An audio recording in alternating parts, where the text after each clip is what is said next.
आपल्यासोबत बीडचे खासदार बजरंग सोनवणे आहेत. बाप्पा काय सांगाल, तुमच्या स्वीय सहाय्यकाने फसवणूक केल्याची चर्चा होत आहे. खरोखर सदरील जो व्यक्ती आहे धनंजय धसे नामक ज्याने फसवणूक केल्याची चर्चा आहे. तुमचा स्वीय सहाय्यक आहे किंवा काय नेमकं याबाबत? धनंजय धसे नामक व्यक्तीवर एफ-आय-आर झालाय काल. त्याची एफ-आय-आरची कॉपी मी एक माध्यमाच्या प्रतिनिधीने मला विचारल्यानंतर मी त्यांच्याकडनंच मागवली आणि ती एफ-आय-आरची कॉपी मी बघितली. एफ-आय-आर त्याच्यावर झालेला आहे. पण धनंजय धसे नामक व्यक्ती माझ्याकडे कुठंही माझा सोयीक सहाय्यक असायचा तर विषयच नाही. पण कुठला खाजगी नाही, कसलाच नाही, कसलाही सोयीक सहाय्यक नाही माझा आणि माझ्याशी त्याचं व्यावहारिक म्हणा किंवा तुमचं कुठलं राजकीय काम म्हणा किंवा माझं वैयक्तिक काम म्हणा करण्याची कुठलाही संबंध नसणारी ती व्यक्ती आहे. पण ती व्यक्ती माझ्या परिचित आहे. कारण ती व्यक्ती जी आहे ती जिल्हा परिषदचा कर्मचारी आहे. 2097ला ती एका जिल्हा परिषदच्या उपाध्यक्षांचा सोयी सहाय्यक झाल्यापासून माझी त्याची ओळख आहे. 97 पासून. त्याच्यानंतर 2002ला पुन्हा एका जिल्हा परिषद अध्यक्षांचे सोयी सहाय्यक झाले. त्याच्यानंतर त्यांच्या घरातील त्यांच्या मुलांचं काम ते बघायचे.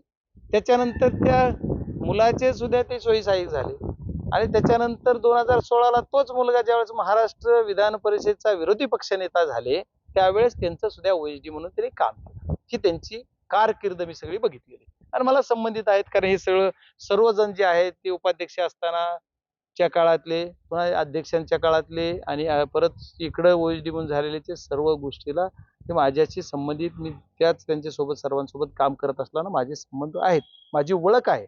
पण या व्यक्तीनं जी एफ-आय-आर मध्ये म्हणलंय की 2006ला त्या ज्या व्यक्तीला फसवलं त्याची की 6ला ओळख झाली आणि त्याच्यानंतर 16ला त्यांनी पैसे घेतले वगैरे काहीतरी 12-13 लाख रुपये असं काहीतरी आहे. म्हणजे काही अकाउंटवर 2-3 लाख दिले, पुन्हा काहीतरी कॅश दिले. मग त्यांच्याकडे कॅश कसे आले, काय आले, ती त्यांचा विषय आहे. त्याच्यावर मला त्या गुन्ह्यावर बोलायचं नाही किंवा त्या बिचारीची जर फसवणूक झाली असली तर त्या फसवणुकी. तुमचे फोटो त्यासोबतचे व्हायरल करण्यात आले. हो, मग पुढचं बोलतो ना मी. तर माझे फोटो कुणाबरोबरही असतात ना. आता कुणाबरोबर नाहीत त्यांचे फोटो? ज्यांच्या बरोबर काम केले त्यांच्याबरोबर फोटो नाहीत का? हां? मी कुणाचं नाव घेण्यापेक्षा त्यांचे फोटो म्हणतो ना, तत्कालीन ज्यावेळेस उपाध्यक्ष जे होते 97ला ज्यांचे शिवसहाय्यक म्हणून ते आले त्यांच्याबरोबर फोटो असणार. त्यावेळेस तर जे 2002ला अध्यक्ष झाले त्याच्याबरोबर फोटो असणार. त्याच्यानंतर जे उपाध्यक्ष झाले पुन्हा ओएसडी झाले त्यांच्याबरोबर फोटो असणार. पवार साहेब बरोबर असणार. देवेंद्र फडणवीस साहेब बरोबर असेल. कैलासवासी जी जी काही नेते असतील आता मी सगळ्यांची नावं घेऊन कशाला, त्यांच्याबरोबर फोटो असणार. फोटो असणं याचा अर्थ तो तुमचा सहाय्यक होतोय असा नाहीये किंवा ते तुमच्याशी संबंधित असा नाहीये. आमचे संबंध एकूण एकाचे तुमचे माझे संबंध आहेत. येता जाता तुमच्याकडून काही एखादी घटना घडली तर ती मी जबाबदार आहे का त्याला? किंवा काय समजा माझं एकच म्हणणं आहे की ते जी घटना घडलेली असेल तर त्या घटनेच्या बाबतीत लोक जी काही ही अंधभक्त माझ्यावर लिहितात सोशल मीडियाला त्यांना माझी विनंती की ही माणूस तुमच्याकडेच होता रे. त्याचं तुम्ही बघा ना, माझ्याकडे कधीच नाही. तुमच्यामुळेच माझी ओळख झाली खऱ्या अर्थानं. त्याच्यामुळे माझी ओळख आणि माझा संबंधच तिथून आलाय. त्याच्यामुळे माझा तो अर्थ होत नाही किंवा माझा जवळचा होऊ शकत नाहीये. ठीक आहे. माझा संबंध आहे का आहे? कसा? ओळख आहे का आहे? पण तो जिल्हा परिषदचा कर्मचारी.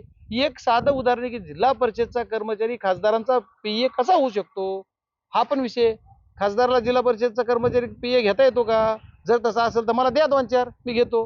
मला तयार आहे. मला काय शासन देत असेल तर मला काय अडचण, मला कामाला माणसं कमी पडतात. बरं खाजगी पीए करायचं तर इन सर्व्हिस असणार माणूस खाजगी पीए होऊ शकतो का? तुम्ही सांगा. जर होत असेल तर तुम्ही सर्व महाराष्ट्रात सांगा. पण आमच्या काही माध्यमांचे बंधू जे आमच्यावर जास्तच प्रेम आहे त्यांचं लगेच नाव लावते खासदारांचा विषय. खात्री करा मित्रांनो, कशाला घाई करता? कुणाच्या मीडियाला, कुणाच्या एखाद्या चॅनलला चांगले लाईक मिळावे, चांगलं तुमचं काय म्हणते त्याला रेटिंग वाढावा, त्याच्यासाठी तुम्ही माझं नाव जोडू नका. प्रसिद्धीसाठी नाव जोडते का कुणी? सोशल मीडियावर काही बातमी येते, सोशल मीडियाची खात्री करा. बऱ्याच बघा तुमच्या टीव्ही चॅनलला सुद्धा बातमी असते. ही व्हायरल व्हिडिओची आम्ही सत्यता पडताळली. बरंच फिरून ह्याची असत्य वाटलं, सत्य वाटलं असं येते. तसं तरी लिहा की पुढं. पण ते बी नाही. तुम्ही डायरेक्ट विषय म्हणून करताय. अरे ठीक आहे, त्यांचं मला त्याच्यावर जास्त जायचं नाही. त्यांचा तो लोकशाहीमध्ये चौथा स्तंभ आहे. त्याच्यामुळे आम्ही त्याच्यावर काही बोलणार नाही. तुमच्या मीडियावर ते तुमचं काम करा, तुम्ही त्याच्यावर नाहीये. पण ह्या माणूस जो आहे ते माझं जर ह्यांनी जर फसवणूक केली असेल तर ज्या व्यक्तीची केली त्याला जर काही माझी मदत लागली तर मी सुद्धा त्यांच्या बाजूने उभारणार. ह्यांच्यावर कारवाई झाली पाहिजे म्हणणार कार्यकर्ता. पहा, जर दुसरीकडे बघितलं तर आरक्षणाचा विषय ज्वलंत आहे आणि एकीकडे शरद पवारांनी मंडल यात्रा काढली, दुसरीकडे जरांगे पाटील मुंबईकडे जात आहेत. या दरम्यान लक्ष्मण हाके जे आहेत त्यांनी टीका केली आहे तुमच्यावर की शरद पवारांनी जी मंडल यात्रा काढली त्याचं स्वागत बजरंग सोनवणे करणार आहेत का? बजरंग सोनवणे हा काय मंडल आयोगाच्या विरोधातला कार्यकर्ता आहे का? बजरंग सोनवणे एक जातीमध्ये जन्मला म्हणून दुसऱ्या जातीचा हेवा करणार आहे का? मी काय ओबीसी, ओपन, मराठा, मुस्लिम काय आणखी बाकी जातीची नावं काही घेत नाही, कारण त्या अगोदरच जरी कोणा खासदाराच्या तोडून नाव असं आलं तसं नको. त्याच्यामुळे सर्व गोष्टीमध्ये सर्वांचा आदर करणारा मी कार्यकर्ता आहे. सर्व जाती धर्माला समान मानणारा मी कार्यकर्ता आहे. मी एक मराठा समाज जन्मलो याचा मला अभिमान आहे. मराठा समाजाच्या आंदोलनात मी मराठा सेवक म्हणून, मराठा समाजाचा घटक म्हणून सहभागी होतो, असं कालही मी बोललो आणि आजही तेच बोलतो. त्याच्यामध्ये मी सहभागी आहे. पण याचा अर्थ असा नाही की मी ओबीसीच्या विरोधात आहे. ओबीसीचं सुद्धा स्वागत मी करणार, का करणार नाही? ओबीसीच्या हक्काच्या मागण्यासाठी सुद्धा करायला पाहिजे. आणि खरा जर विचार करायचा झाला तर ओबीसी साठी कोण आता एवढे जेवढे ओरडतात ना, ओबीसी महाराष्ट्रामध्ये, देशात महाराष्ट्र पहिलं स्टेट आहे की जी जी मंडलन जी झालं, जी ओबीसीचं जे आरक्षण लागू झालेलं महाराष्ट्रामध्ये पहिल्यांदा लागू करायचं काम कोणी केलं तर आदरणीय शरदचंद्रजी पवार साहेब त्यावेळेस होते. तुमचा आमचा जन्म बी झाला नसेल, जे आता वरडायलेत ना ओबीसी ओबीसी म्हणून. आता काय झालंय, हे राजकारणावर विषय येतो.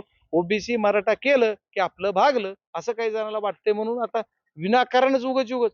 आता खऱ्या अर्थानं जर लय खोलात बोलायचं तर बोलायला नाही पाहिजे, पण ओबीसीवर कोणच्या जात्या ओबीसीत घुसल्या तो? ज्या ओबीसीत नसणाऱ्या त्यांचा प्रवर्ग वेगळा काढून तुम्ही बाजूला जाता. मग तुमचं तुम्हाला आरक्षण जमतं, ह्यांचं कशामुळे विनाकारण विषय वाढवताय? चाललंय चलू द्या आपलं, ज्याच्या त्याच्या पद्धतीने ज्याचा अधिकार, ज्यांच्यावर वाटतं ज्यांना की आमचा अधिकार आहे, ते आमच्या हक्काचं आम्हाला आरक्षण मिळालं पाहिजे, त्यासाठी ते झटतायत. शासन नियमाप्रमाणे कारवाई करणार आहे. तुम्ही आम्ही उगाच काहीतरी हे करून असं होतंय तसं होतंय. आणि मी सांगितलं की लक्ष्मण हाके या व्यक्तीविषयी जर बोलायचं झालं तर त्यांचा राजकीय जन्म कधी झाला? त्यांना कुणी आणून बसवलंय? आमच्या इथंच आंदोलन कसं? राहतात कुठं? आहेत कुठले? आणि आंदोलन करतात कुठं? काय कारण आहे? म्हणजे काही कारणच नाही. ही फक्त यांचा राजकीय जन्मच या 1.5 वर्षातला आहे. 1.5 वर्षाच्या अगोदर लक्ष्मण हाके नाव कधी ऐकलं तर कुणी? तुम्ही ऐकलं असलं तर मला माहित नाही. मी तर पहिल्यांदाच ऐकलं. आणि ती उगाच कशाला? मला त्यांना एकच कळलं नाही की रामाचा भक्त बजरंग आहे. लक्ष्मण सुद्धा रामाचा भाऊ होता. जरा नीट काळजीनं घ्या. तुला एकत्र चलू द्या ना, काय अडचण आहे? आमदार खासदार जरांगेंना 10-10 लाख रुपयाचं पॅकेज देत आहेत आणि त्यातूनच हे आंदोलन चालतंय असं देखील आरोप केला जातो. अरे जरांगे पाटील एवढं स्वाभिमानी व्यक्तिमत्व आहे आणि महाराष्ट्रातलं आंदोलन जे चाललेलं आहे समाजाचं, त्याच्यामध्ये एकही उदाहरण मी बघितलं नाही माझ्या डोळ्यानं. मला माहित नाही पडद्याआड कोणी काय करत असेल, राजकारण करत असेल, काय एकही उदाहरण कुणी पैसे गोळा करून घेतलेत किंवा कुणी पैसे देत, कुणी स्वतः काय करायचं खर्च करीत असेल, कोण गाड्या खरेदी लावित असेल स्वतःसाठी. स्वतः गोरगरीब जनता अशी आहे की स्वतः मजुरी करता स्वतःच्या खिशातले पैसे खर्च.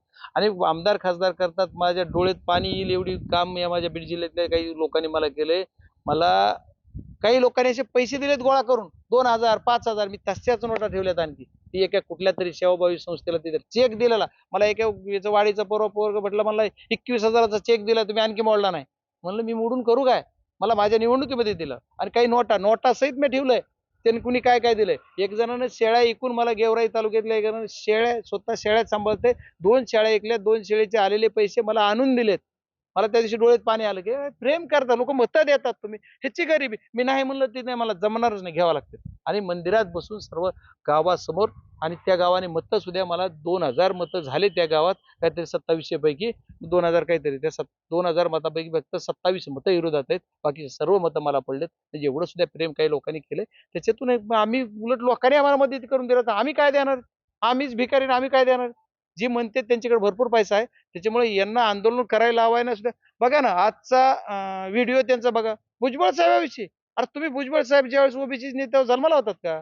मग बोलता भुजबळ साहेबवर काय कारण आहे? पण ठीक आहे, माझं म्हणणं एक आहे की या सगळ्या गोष्टी करताना तुम्हाला आंदोलन करायला आणतानाचे तुमचे व्हिडिओ झालते व्हायरल. काय बिर्याणी, काय काय आणखी दुसरं काय पिताना काय खाताना झालते का नाही? आणि आता परत झाली ती तुमचं भुजबळ साहेबावर बोललेलं. आता तुम्ही म्हणता हे न झालं, मग तुम्ही आता हे आता आलंय, त्या दिवशी वर्ष 1.5 वर्षापूर्वी काय झालं, कसे झाले व्हायरल? मग काहीतरी ह्याला वेगळं वळ. मला म्हणायचं की ह्यांनी विनाकारण आमच्यावर बोलू नये. माझी हात जोडून विनंती, त्यांना त्यांचं नाव सुद्धा मी कधी घेत नाही, मला त्यांची ओळख नाही, माझा संबंध नाही. मी खूप साधा कार्यकर्ता आहे. माझ्यावर बोलण्यापेक्षा त्यांनी स्वतःकडे थोडं वळून बघा, नाही तर मग आम्ही पागल, बाकी जास्त काय बोलत नाही. नक्कीच.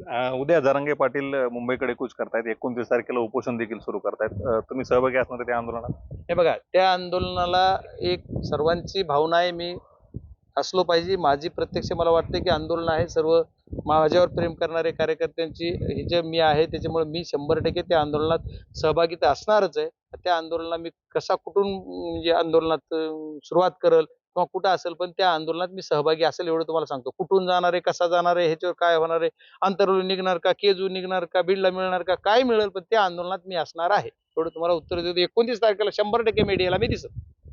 नक्कीच मनोज जरांगे पाटील यांचं 29 तारखेला मुंबईत जे आंदोलन होणार आहे त्या ठिकाणी मी असणारच असल्याचं खासदार बजरंग सोनवणे यांनी सांगितलं. उदय नागरगोजे, पुढारी न्यूज, बीड.